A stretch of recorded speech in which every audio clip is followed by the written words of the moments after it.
창세기 강의 95번째 45장 1절에 15절 하나님의 큰 구원이라고 하는 말씀 제목입니다. 구약학자 민경구는 이렇게 얘기합니다. 이 요셉의 이야기는 족장 역사에서 이스라엘 국가 역사로 전환되는 시점에서 쓰임받는 마치 이제 문에 달린 경첩과 같은 역할을 한다. 이제 문을 열어주고 닫아주는 역할을 한다 이렇게 말했습니다. 제가 왜 이렇게 신학적인 얘기로 이 설교를 시작하느냐면 창세기의 한 작구를 보는 것과 동시에 창세기 전체적인 그림을 우리가 보고서 함께 봐야 하기 때문에 그렇습니다. 오늘 이 창세기에 나오는 이 아름다운 이야기는 한 인간의 어떤 인격과 인품을 보여주는 것이 아닙니다. 하나님의 구원, 큰 구원의 그림 가운데서 쓰임받는 사람이 어떻게 이제 마음을 가져가고 생활하느냐를 보여주는 것입니다. 그래서 오늘 이 본문 가운데에서 계속 나오는 말씀이 이제 하나님께서 하셨다라고 하는 거거든요. 근데 이제 하나님의 일이 구원의 역사가 어떻게 이제 족장 역사에서 이스라엘 나라 이제 애굽에서 큰 나라를 이루어서 가나안 정복을 하게 되는 국가로 전환되는데요. 여기에 이제 중요한 모티브가 있는데 그건 기근입니다. 만약 이 기근이 없었다고 한다면은 가나안에서 애굽으로 내려오지 않았을 겁니다. 이제 어려움이죠. 이 얘기는 뭐냐면 우리가 하나님의 구원의 큰 그림을 깨닫고 이해하고 영적으로 성장하고 정서가 성장하고 또 우리의 삶이 바뀌는 구조는 이제 기근과 같은 구조일 수밖에 없다라고 하는 것이죠. 따라서 오늘 이번 한 주간 또 우리의 삶이 비록 지난하고 어려울지라도 하나님의 큰 구원이 여러분들에게 작동되고 있음을 믿으면서 그러면 이 믿음을 가지고 사는 사람이 어떻게 현실에 여러 가지 어려움들을 극복해 나가고 생활하는지를 오늘 본문을 통해서 우리는 볼 수가 있는 것입니다.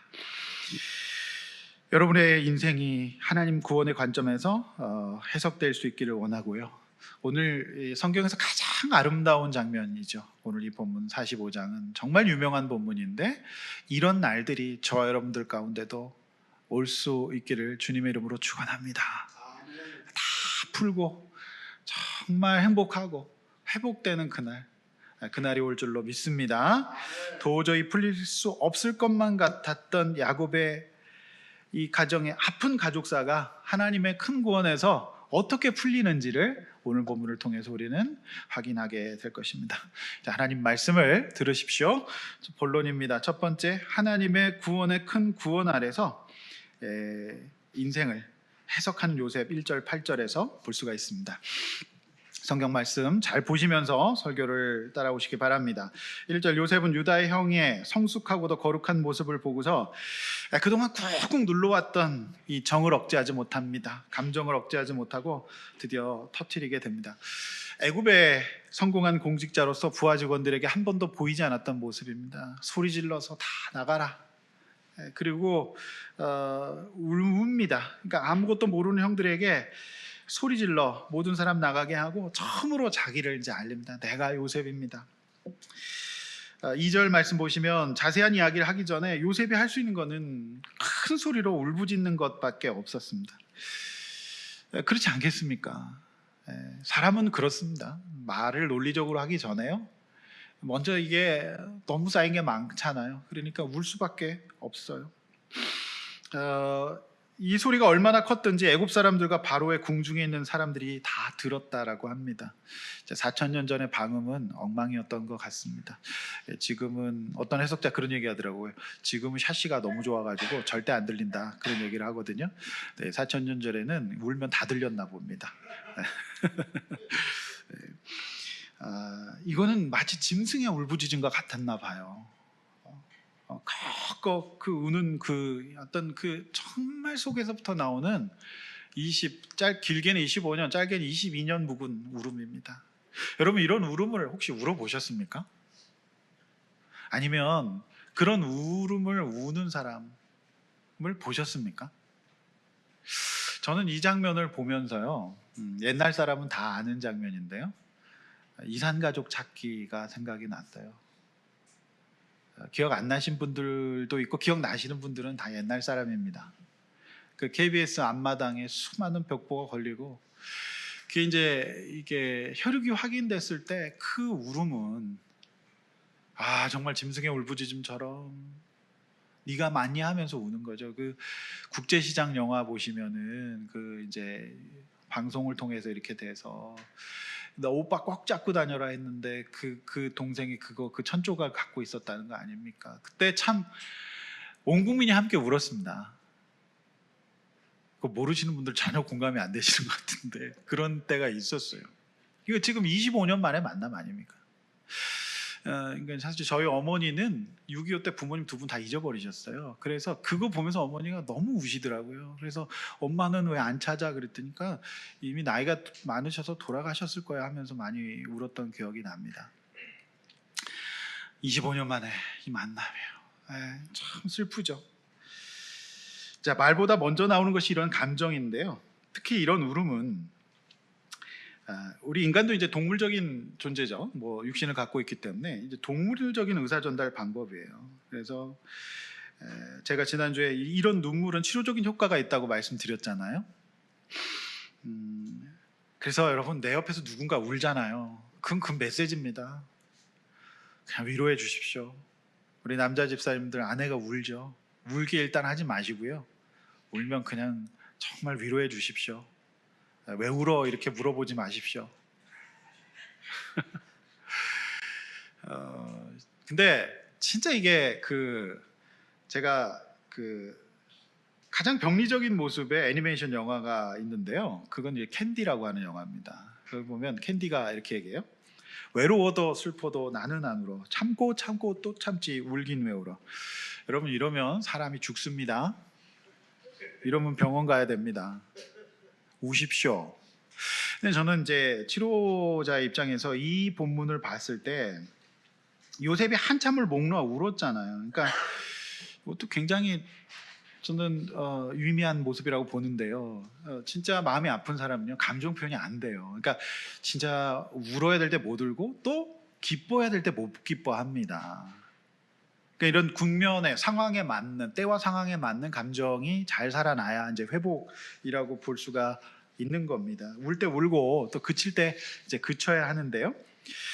이제 3절에 보면 요셉이 울음을 그치고 말을 합니다. 자, 이래야 됩니다. 그러니까 이게 저는 이걸 보면서 굉장히 요셉이 지금 잘 회복되고 있구나라는 것을 보게 되거든요. 근데 이제 계속 울기만 하시는 분들도 계세요. 말을 못해요. 말 좀 해라. 근데 얼어가지고 계속 울기만 하고 말을 못 하시는 분들도 계신데 이거는 아닙니다. 울고 또 말을 할 때는 말을 할 줄 알아야 되는데 이제 계속 울면 뭐가 되는 거죠? 뭐 늑대나 강아지죠. 늑대는 계속 울죠. 그리고 강아지도 계속 짖습니다. 그러니까 우리는 울 때는 울어야 되지만 말을 할 때는 말을 또 할 줄을 알아야 합니다. 이런 회복이 이제 있어야 되는데 나는 요셉이라 아버지께서 아직 살아계시나이까. 그리고 이것이 이제 사실상 이제 울고 나서 첫 마디였습니다. 저는 이것도 굉장히 상징적인 의미가 있다고 봐요. 사실 그동안 요셉은 아버지에 대한 언급이 생각보다 많지 않았어요. 베냐민 챙기고 이러거든요. 아버지 얘기를 안 해요. 웬일로? 왜 그랬을까? 그러니까 근데 이렇게 그 유다 형의 대속적인 어떤 그 모습을 보면서 마음이 이제 풀어져서 감정이 이제 풀리는데요. 그러고 나서 첫 일성이 아버지에 대한 얘기가 나오는 게 굉장히 저는 상징적으로 보입니다. 요셉은 그런 생각하지 않았을까요?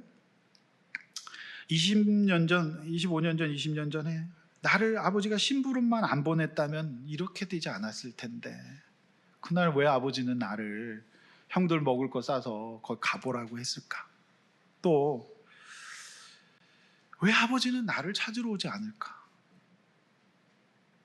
그 형들은 왜 형들 말만 그렇게 믿고 나를 안 찾을까? 그 생각하지 않았겠습니까? 그러니까 요셉의 양육자로서 그 야곱을 되게 믿었고 사랑받았잖아요. 근데 이제 이 환경 속에서 그 사랑이 이제 아픔과 상처, 슬픔으로 변했던 것이죠.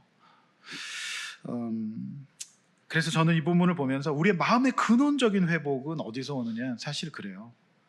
아버지, 어머니에 대한 회복이 있을 때 일어나요. 우리 모든 이제 감정의 근원이 여기 있다는 겁니다. 여러분, 근데 보십시오. 야곱이 지속적으로 찾으러 가지도 않았고 또 회복을 위한 변화를 보이지 못했어요. 그러나 오늘 요셉이 어떻게 이렇게 할 수 있었을까요? 왜 아버지를 찾을 수 있었을까요? 그것은 요셉이 이제 육신의 부모로부터 자립했어요.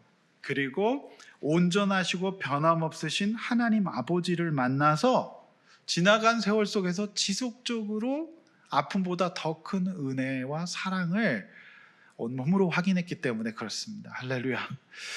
저는 예수 믿고 제일 좋았던 게 하나님 아버지였어요. 나에게 하나님 아버지가 계신다. 그리고 실제적으로 저는 그분께 구했습니다. 그분께 아뢰일 수 있었어요. 그래서 여러분, 우리 육신의 부모는요, 야곱처럼 장기적으로 안 변할 가능성이 있습니다. 그렇지만 하나님의 은혜 앞에서 이제 우리 자립합시다. 그리고 그분의 사랑 아래에서 우리 성장합시다.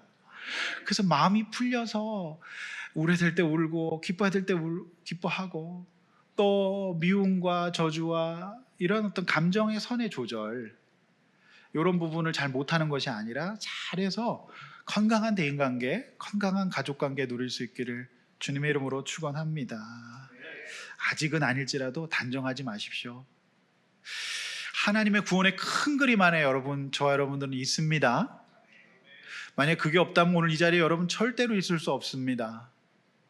오늘 이 말씀을 듣는 이 자리에 있는 것은 아직은 아니지만, 여러분 하나님 앞에서 오늘 이런 아름다운 날이 반드시 여러분의 가족관계 속에서, 여러분의 사회생활 가운데 있을 줄로 믿습니다.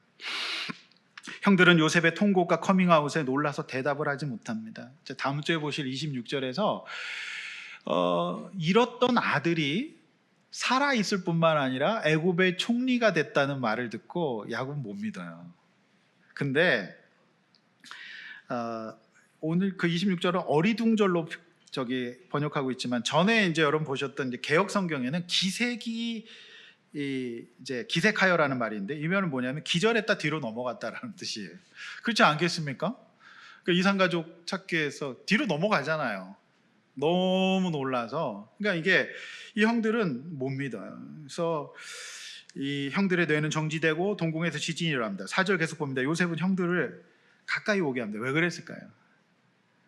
만져보라는 거죠. 얼굴을 확인하라는 겁니다.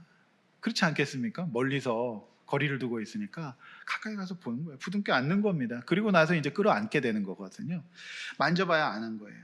그래서 뭐라고 해요? 내가 형들이 판 요셉이라고 얘기해요.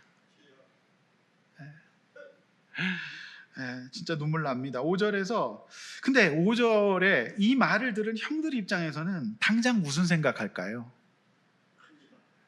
할렐루야. 장로님 오늘 피드백이 좋으십니다. 애굽의 최고 권력자 요셉 앞에 형들은 이제 끝났다. 이제 나는 죽었다. 어떻게 제가 요셉이야? 헉. 이렇게 되죠. 그러니까 이 말을 모를 리 없는 요셉이 말을 형들이 못하는데요, 마음을 읽어요. 그러니까 비언어를 읽는 거죠. 초조해하고 불안해하고 망했다라고 하는, 그거를 옛날에 이제 OTL이라고 했는데 이제 이런 애들을 보면서 뭐라고 해요? 형들을 보면서, 형, 나를 이곳에 팔았다고 해서 근심하지 마세요. 아무 걱정하지 마세요. 형들의 잘못을 두고 한탄하지 마세요. 다 이제 한탄이 막 나오는 거죠. 막 죄송합니다. 아이고 막 이랬던 것 같아요. 여러분, 그래서 죄는요, 이처럼 자책과 두려움을 남겨요. 그래서 죄는 진짜 이거 해결돼야 됩니다. 저는 이 세상 사람들의 마음이 어둡고 자책과 두려움과 불안, 이런 것들은 영적으로 보면 결국 죄입니다. 하나님을 떠난 인간에게 인생의 희노애락이 있을 수밖에 없어요. 언제나 우리가 맑은 날일 수는 없지 않습니까? 그러니까 그 속에서 우리는 합리적인 대처를 잘 못해요. 그게 죄책이 남아요. 어두워지는 겁니다. 저는 치료적인 관점에서 봤을 때 진짜 우리가 신앙생활을 하면서 결국에는 대속이 없으면 우리는 회복되기 어렵다는 거예요. 왜요?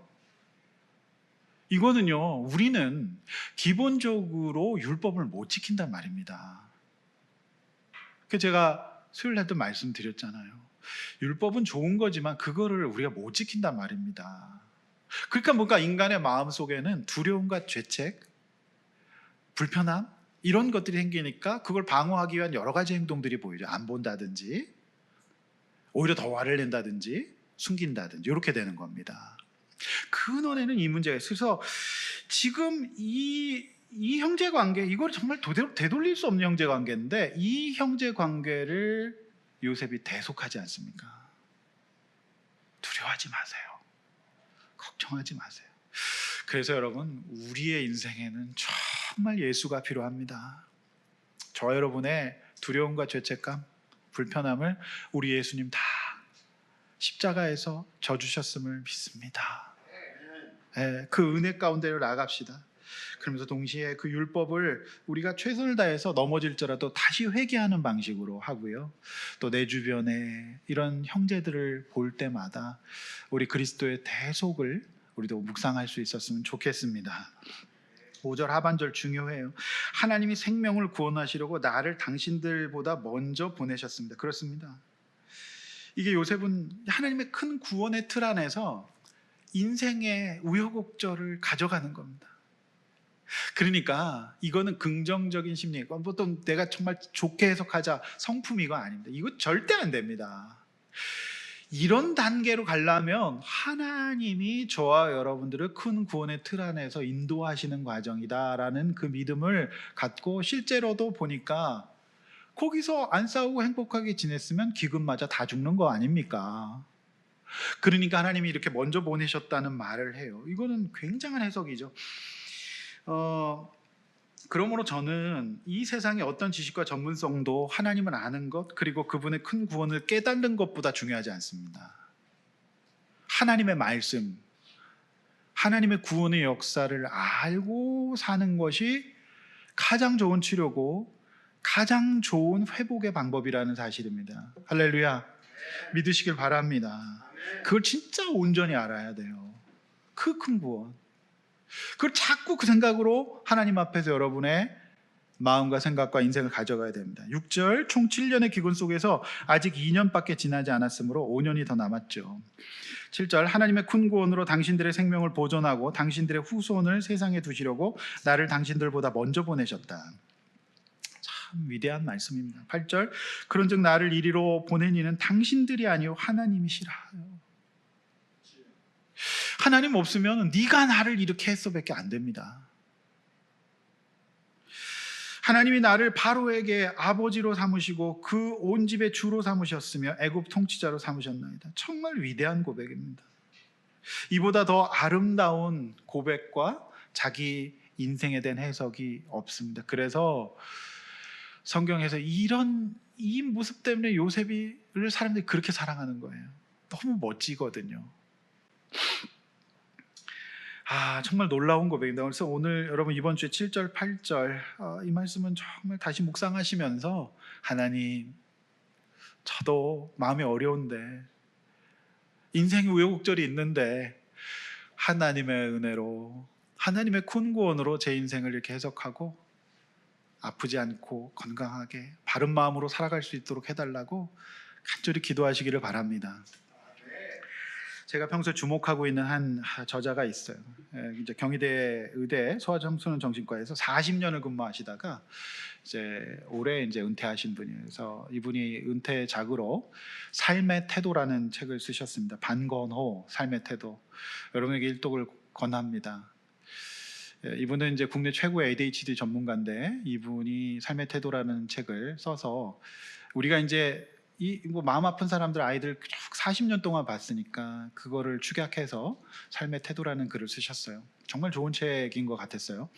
근데 제가 이분의 책을 보면서요, 요셉의 마음이 그거였구나라는 것이 조금 과학적으로 설명이 됐어요. 그것은 메타인지라고 하는 겁니다. 여러분 지금 그것만 듣고 절대 쫄지 마시고, 하나도 어렵지 않습니다. 굉장히 쉬운 얘기인데 이제 메타라고 하는 것은 초월한다는 뜻이잖아요. 그래서 여러분 주커버그의 그 페이스북 회사가 최근 그 회사 이름을 메타로 바꿨답니다. 메타. 저도 처음 알았는데 잘 모르시는 것 같네요. 세상은 지금 메타로 가고 있습니다. 자, 그런데 이걸 가장 쉬운 예는, 일단 정의는 이겁니다. 자기 생각을 정확하게 인식을 해서 그리고 현실에 맞게 다시 생각하고 필요하면 조절하는 능력을 메타인지라고 해요. 자, 근데 어렵지 않아요. 가장 쉬운 예가 바로 이제 토끼와 거북이 얘기입니다. 금방 이해하실 수 있는데요. 토끼는 어땠습니까? 자기의 빠른 달리기 능력을 믿고 시합에서 잘못된 인식을 하죠. 그래서 이 토끼는 굉장히 빠른데 다른 동물들도 토끼가 무조건 이긴다고 했죠. 근데 토끼가 인식하지 못했던 게 있어요. 아무리 빨라도 집중력과 끈기 있는 노력을 인식하지 않았어요. 그래서 토끼는 푹 잡니다. 반면 거북이는 어땠어요? 자신의 짧은 다리와 무거운 몸통을 인정했어요. 이게 내 최대 약점이구나. 근데 성장과 발전을 가로막는 부분은 본인의 약점과 연약함과 열등감 인정에 굉장히 어려워합니다. 그러니까 이 부분이 건드려지면 굉장히 폭발합니다. 그리고 너 때문에 그랬어라고 얘기할 수 있습니다. 그럼 성장은 없는데요. 이 거북이는 인정했어요. 그래서 반면에 그것만 한 게 아니라 이 거북이는 내가 갖고 있는 게 있어요. 그건 뭐예요? 인내심과 꾸준함의 장점이 있어요. 그리고 토끼처럼 뛰어다니지는 못해요. 그렇지만 나는 길 수 있어요. 그래서 거북이는 자기를 객관적으로 인지하고요. 그리고 내가 갖고 있는 장점이 인내심과 꾸준함. 거북이 엄청 오래 살잖아요. 그러니까 얘는 기면 된다. 결과는 모르지만 끝까지 쉬지 않고 기어서 결국 승리합니다. 즉 단순한 속도나 능력보다 자신에 대한 정확한 인식과 그에 맞는 전략적 사고가 중요하다는 겁니다. 그래서 교육심리학계에서는 지금 메타인지를 굉장히 중요하게 생각하고 세계의 초일류 기업들은 전부 다 메타인지를 직원들에 교육시킨다고 합니다. 그래서 성과를 내는 거죠. 여러분, 요셉의 인생을 생각해 보십시오. 제가 볼 때는 거북이는 양반이에요. 길수라도 있었는데 요셉은 어땠어요? 구덩이였어요. 감옥이었어요. 기는 게 오히려 더 빠릅니다. 그러니까 본인이 묶여서 아무것도 못하고 있고 절망밖에 없다고 생각했죠. 여러분, 요셉은 그렇지 않습니까? 형들은 토끼라고 생각했을 거예요. 형들이 지금 상황을 장악하고 있다고 생각했겠죠. 그런데 요셉은 정말 영적 메타인지를 가져간 거죠. 하나님 앞에서 내가 할 수 있는 건 거북이처럼 믿음으로 사는 거고, 조금 바보 같더라도 끝까지 절망하지 않고 주어진 삶 속에서 오히려 다른 사람의 안색을 살피면서 그렇게 살아갔더니 결국 누가 오늘 인생 경주에 승리했습니까? 요셉이에요. 할렐루야. 저는 이거 요셉이 왜 이랬을까를 생각해 보면, 자, 세상의 메타인지는 그건 자기가 찾으라 그래요. 자가 발전하라 그래요. 뭐 한다는 말이 뭐 긍정적 생각 가져라, 요 정도밖에 안 됩니다. 근데 요셉의 메타인지의 근거는 뭐였어요? 우리 하나님의 큰 구원이었다는 거, 하나님이 살아계신다는 거, 하나님이 내 인생을 주관하고 인도하신다는 걸 믿었단 말입니다. 요거를 딱 붙잡고 구덩이와 감옥을 통과했던 거예요. 모함을 통과했던 거죠. 할렐루야. 여러분, 그러니 우리 신앙이 얼마나 놀라운 겁니까? 저는 확신합니다. 지금 이 세상 사람들은 이제서 조금 이런 것들 연구해서 뭐 하는데요, 이미 이 요셉 형제는 4,000년 전에 메타인지를 했어요. 할렐루야. 여러분, 오늘 이 시간에 나와 있는 거, 이 시간에 예배 이런 말씀 듣는 것은 여러분이 최첨단인 줄로 믿습니다. 여러분, 가장 중요한 인생의 순간인 줄로 믿습니다. 그 어떤 곳에서도 줄 수 없는 거잖아요. 세상 강의를 한다고 해서 이런 얘기를 할 수 있겠습니까? 그런 거 없어요. 요셉은 자신이 애굽인들처럼 부정히 여기는 히브리인을 인정했어요. 내 다리는 짧다. 그러나 나는 하나님의 은혜가 있고 하나님이 내 인생을 인도하시고 나에게는 꿈이 있다. 그 꿈을 잊지 않았어요. 말씀입니다. 말씀과 날마다 동행하십시오. 그 멘트 이제 저 외우게 생겼어요. 날마다 인지를 잡아가는 겁니다. 여러분, 제가 금요일 날 말씀드렸잖아요. 이 구원의, 큰 구원의 역사는 기근이라고 하는 이제 모티브로 이어진다. 그러니까 이 왕궁에서, 이 권력에서 하나님의 메타인지 영적인 이런 성장이 일어나지 않고 어디서 임합니까? 빈들에서. 그 나라가 임하는 거예요. 그 금요일 보면 참 대단한 본문인데, 그 나라의 실상은 뭐예요? 세례 요한이 회개하라고 한 거. 경제, 정치, 사회, 군사적 정의가 없잖아요. 하나님의 은혜밖에 이것을 해결할 방법이 없다는 것이 쭉 나오고 있습니다. 성도 여러분, 한시도 하나님의 큰 구원이 아니라면 여기까지 올 수 없었어요. 그리고 요셉은 진짜 겸손해. 오늘 본문에서 나를 애굽의 왕으로 세우시고, 이게 정말 이건 다 하나님이 하신 거라고 계속 고백해요. 이게 정말 정확한 메타인지, 영적 메타인지 아니겠습니까? 여러분, 이걸 잘 유지하면서 생각과 행동을 하나님 앞에 조절하면서 또 감정이 회복되고 하나님의 은혜로 정말 이런 놀라운 축복받는 여러분, 저 여러분의 인생 되시기를 주 이름으로 축원합니다. 아멘. 두 번째, 하나님의 큰 구원 아래서 사회생활을 했던 요셉을 볼 수 있어요. 9절 15절입니다. 자, 9절, 요셉은 형들에게 속히 아버지께 올라가서 아버지의 아들 요셉을 하나님께서 애굽의 전국의 주로 세우셨으니 지체 말고 내게로 데려오시라. 여기서 뭐예요? 내가 된 게 아니잖아요. 하나님이 세우셨다고 얘기를 해요. 예. 그리고 요셉은 여전히 겸손했어요. 그래서 자신의 능력과 힘이 아니라 하나님 세우셨다. 여러분에게 주신 권세와 능력, 성공과 성취가 있다면 그거 하나님께서 하셨다는 고백이 있습니까? 지속적으로, 장기적으로 그렇게 성장하시려면 이 마음이 있으셔야 됩니다. 그래야 합리적인 선택이 가능할 겁니다. 10절, 아버지의 아들들과 아버지의 손자들과 아버지의 양과 모든 소와 소유가 고센 땅에 머물며 나와 가깝게 하소서. 근데 여기서 이제 고센 땅 밑줄 그으시고, 왜 이 지역을 지정했을까요? 여기 이제 디테일이 있는데요. 두 가지입니다. 첫 번째는 이 애굽인들은 나일강 근처에서 정착하며 농경 문화였기 때문에 이 사람들 입장에서는 떠돌면서 짐승 기르는 유목을 거의 거지 취급했고 부정하게 여겼다. 그래서 히브리인이라 그랬어요. 그래서 이 요셉은 이 자신의 가족들과 형제들이 상처가 많기 때문에 구별된 장소에서 따돌림 당하지 않고 안정적으로 살기를 원했던 측면이 있습니다. 또 하나의 측면은 어떤 측면이 있냐면, 만약에 그 나일강변에 애굽인들 주거지로 갔을 때는 요셉은 이미 애굽 왕궁에서 애굽의 우상 숭배 문화를 너무나도 잘 알고 있었어요. 그래서 요셉의 애굽식 이름이 뭡니까? 네, 사브낫바네아. 그러니까 이게 얼마나 하나님 정체성을 가지고 그 애굽이라고 하는 데서 살기가 어려운지를 알고 있었기 때문에 영적으로 그들이 하나님 백성의 정체성을 유지하는 방법은 함께 모여서 고센 땅에서 유지하는 거였어요. 이런 두 가지 맥락이 있습니다. 그래서 요셉은 그렇게 얘기하죠. 내 가까이 오십시오. 그리고 그곳에서 이제 정체성이 잃지 않고 믿음 생활 잘 유지해 가십시오. 이렇게 얘기한 겁니다. 왜 제가 이 말씀을 드리냐면, 우리가 보아왔던 창세기 말씀에서 이 거주지 이전 문제에 있어서 영적인 고려를 하지 않아서 소중한 인생을 허비했던 케이스가 많이 나오고 있기 때문에 그렇습니다. 창세기 20장에 소돔을 선택했던 롯 나오잖아요. 그냥 눈에 보기에 좋아서 갔잖아요. 거기서 멸망합니다. 36장에서 에서가 나옵니다. 그렇죠? 그 다음에 37장에서 집을 떠났던 유다 나오잖아요. 이런 케이스들이 얘기해 주는 게 뭐냐면, 언제나 우리가 이주와 거주에 있어서는 영적인 고려를 잘해야 된다는 얘기입니다.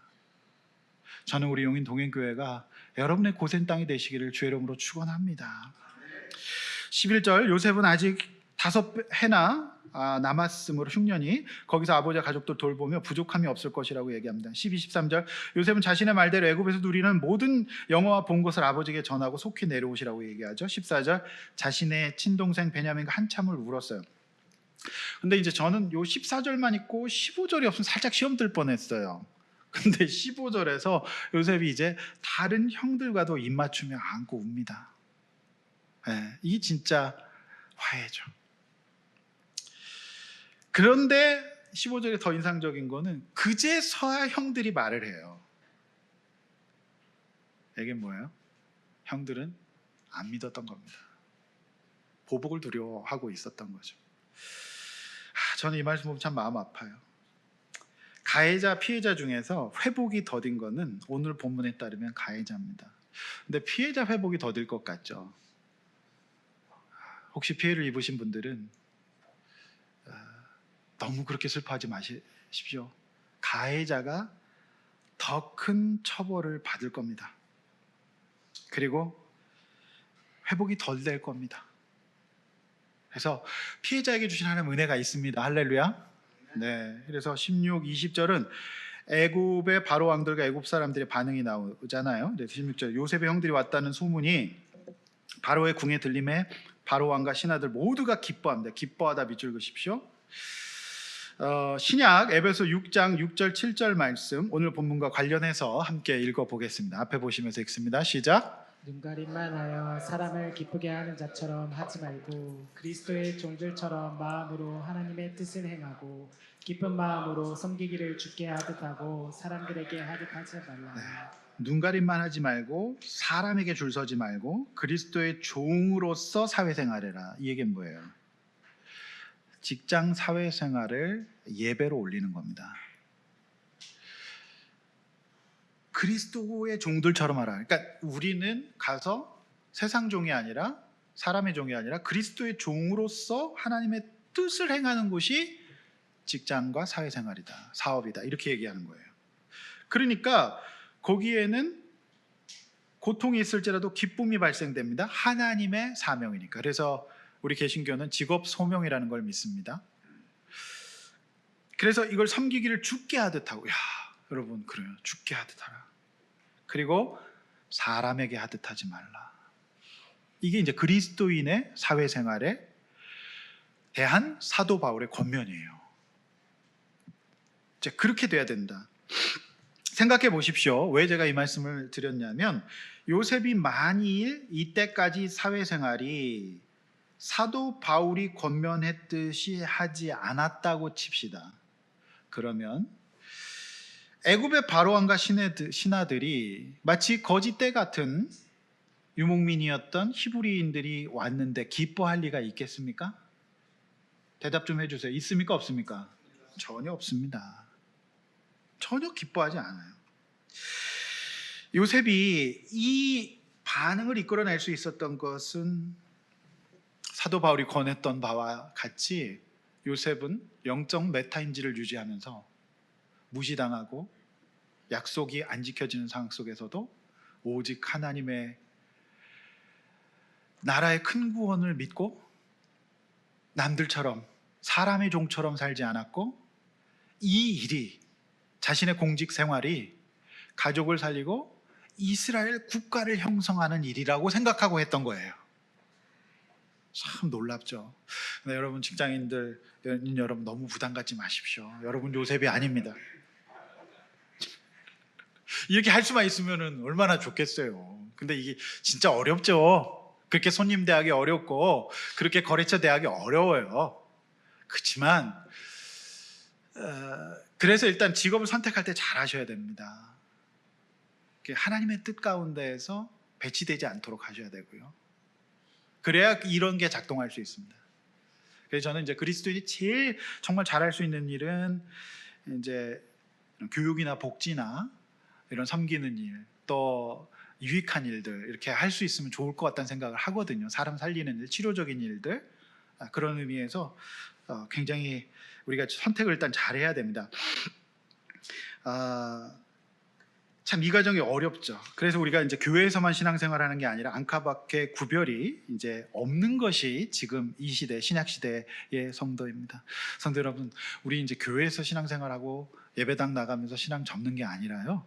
우리 이제 밖에서도 신앙생활 할 수 있기를 원하고요. 그래야 여러분들이 더 많은 하나님의 은혜와 축복 받을 줄로 믿습니다. 이 17, 18절 애굽의 바로 왕은 요셉만큼 요셉 가족들을 기뻐해주며 많이 걱정해주죠. 이게 참 인상적인 말인데 왜 그 바로 왕이 이렇게 요셉 가족까지 챙기고 그들에게 이렇게 전적인 혜택을 주고 그들을 챙기고 있을까요? 그리고 그들을 오라고 하죠. 왜 그랬을까요? 요셉이 가족 만나면 그만두고 돌아갈 것 같아서 꼭 필요한 직원이었거든요. 너무너무 필요한 사람이었기 때문에 오라는 거잖아요. 내가 먹을 거, 거주지 다 책임질 테니까 오라는 겁니다. 이런 직원 되십시다. 너무 행복한 직원인 것 같아요. 그죠? 다 책임져요. 다 책임져. 그러니까 저는 이걸 보면서 바로 왕은 요셉에게 거의 완벽한 수준의 직원 복지를 제공하는 거예요. 근데 여러분, 우리는 불평할 수 있습니다. 또 이런 부당한 거는 얘기하셔야죠. 그죠? 근데 오늘 저는 이 본문을 보면서 우리 모두가 좋은 조건을 요구하는 것도 해야 되겠지만은 무엇보다도 우리 그리스도인으로서 좋은 사람, 좋은 직원 됩시다. 그러면 여러분들을 도울 겁니다. 할렐루야. 어디를 가든지 그런 사람 됩시다. 아멘. 자, 19절 애굽 왕 바로는 역시 화끈해요. 자, 아예 그걸 명령으로 내버립니다. 명령 내가지고 이제 다 오라고 얘기해. 명령입니다. 그렇게 한 다음에 뭘 보내요? 저 이것도 굉장히 상징적인데 애굽 왕에서 최고 화려한 수레를 보냅니다. 이게 뭐예요? 지금으로 치면은 차죠. 차를 딱 보냅니다. 그리고 이 차 타고 가족 모셔오라고 하는데 이 차종이 뭐인지는 모르겠지만은 뒤에 보실 27절에서 보시면 야곱은요 아들들의 말을 못 믿어요.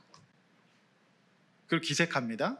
기절합니다. 근데 뭘 보고 이제 이게 뻥이 아니구나 깨달아요? 차를 보고 합니다. 그거 보고 합니다. 그러니까 아마 정말 너무 놀라운 가나안에서는 보지도 못했던 것이 딱 간 거죠. 그러니까 그거 보고 압니다. 하나님의 은혜로 여러분들도 이런 수레 받으시기를 원합니다. 제 마음이 정말 아픕니다. 마지막 20절 바로 왕은 요셉과 그들의 가족을 위해서 아무것도 아끼지 않았어요. 아무것도 아끼지 않았어요. 성도 여러분, 이런 모든 구원의 역사를 이루어올 수 있었던 것은 사실 요셉도 요셉이지만 요셉의 마음을 녹여버린 건 뭡니까? 지난주에 우리 봤던 유다잖아요. 유다 역시 정확한 영적 메타인지였어요. 내가 죄인이고 하나님 앞에서 내가 이것에 할 말이 없습니다. 이렇게 하면서 풀어냈던 것 아니겠습니까? 그래서 이 학자들은 이 메타인지가 인생을 시프트 시킨다 그래요. 시프트 상승시키는 거거든요. 성도 여러분, 우리는 말씀을 통해서 이 방법이 제시되어 있습니다. 4,000년 전에 나부터 돌아보고 우선 남다른 믿음의 인지를 가지고 거북이처럼 살아갑시다. 단점과 약점과 부족함과 억울함이 있지만 그러나 하나님께서 나에게 남겨주신 것들을 바라보면서 걸어갑시다. 하나님 앞에서 그런 시간이 쌓일 때 저와 여러분의 인생은 오늘 이들의 가족처럼 아름답고 행복한 순간을 맞이하게 될 줄로 믿습니다. 다시 시작합시다. 승리합시다. 우리는 이 믿음이 있어요. 그리고 여러분 정말 다시 정말 말씀드리지만은 이 세상에 많고 많은 교회 중에 이 아둘람굴에 이 동행굴에 여러분 앉아 계신 여러분 하나님의 은혜라고 생각하고요. 이 말씀 제가 정말 많이 묵상하고 준비했습니다. 여러분 더 이상 어떻게 설명할 수 있겠어요? 성도 여러분, 다음 주에 2달에 한 번 저희 교회가 이제 외식하는 날이거든요. 그러니까 외부 강사를 모십니다. 저뿐만 아니라 저는 진짜로 요거 이제 강사 섭외도 실력이기 때문에 현대자동차 그룹에서 인사 담당 부사장 임원으로 근무하셨던 장동철 집사님, 연동교회 안수 집사님이신데 제가 이분의 책을 읽으면서 요셉의 사회생활과 너무 닮아 있었어요. 그래서 이분하고 제가 어제도 통화했는데 참 겸손하시고요. 그리고 제가 부족하지만 제가 크리스찬으로서 사회생활했던 것들 간증들 나눠주시겠다고 하세요. 다음 주에 좋은 어떤 우리 인생의 어떤 더 힌트를 얻을 수 있을 줄로 믿습니다. 그래서 오늘 그리고 다음 주 계속 사회생활 특집입니다. 잘 살고 이런 수레, 이런 은혜, 그리고 영적으로 우리 인생에 해석해서 내 인생에서 하나님 앞에 자립을 이루어서 진짜로 불행하고 고통스러운 인생이 아니라 올 수 있는 인생, 끌어안을 수 있는 인생, 풍성한 인생 될 수 있기를 주의 이름으로 축원합니다. 다음 주에는 한 분도 정말 빠지지 마시고 주변에 진짜 직장생활, 특별히 직장을 옮길까 말까 하는 이런 분들이 있잖아요. 그런 분들 다 꼬셔가지고 우리 복음 전하시는 시간으로 맞이했으면 좋겠습니다. 할렐루야. 말씀 맺습니다. 하나님의 큰 구원 아래 있는 사람은 요셉과 같은 차원이 다른 인생 해석이 필요합니다. 그리고 그것은 옳은 해석입니다. 하나님의 큰 구원 아래 있는 사람은 자신의 처지와 상황을 인정하고 거북이같이 겸손히 주어진 사회생활을 하므로 모두가 기뻐하고 전적으로 지원받는 사람, 사랑받는 사람, 영적 멘탈인지를 가지십시오. 이렇게 한번 나눠보십시오. 때와 상황에 맞게 감정 잘 조절합니까? 하나님의 큰 구원 아래 인생과 사건을 해석합니까? 요셉의 사회생활과 나의 사회생활에는 어떤 차이점이 있나요? 관심을 가지고 지원해 준 사람이 있나요? 이런 것으로 우리 또 한 주간 묵상하고 적용해 볼 수 있기를 원합니다. 할렐루야. 우리 들은 말씀 기억하면서 오직 예수뿐이네 우리 찬양하고 기도하겠습니다. 은혜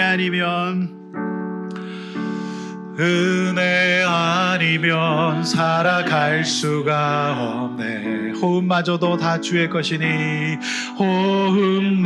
호흡마저도 다 주의 것이니 세상 평안과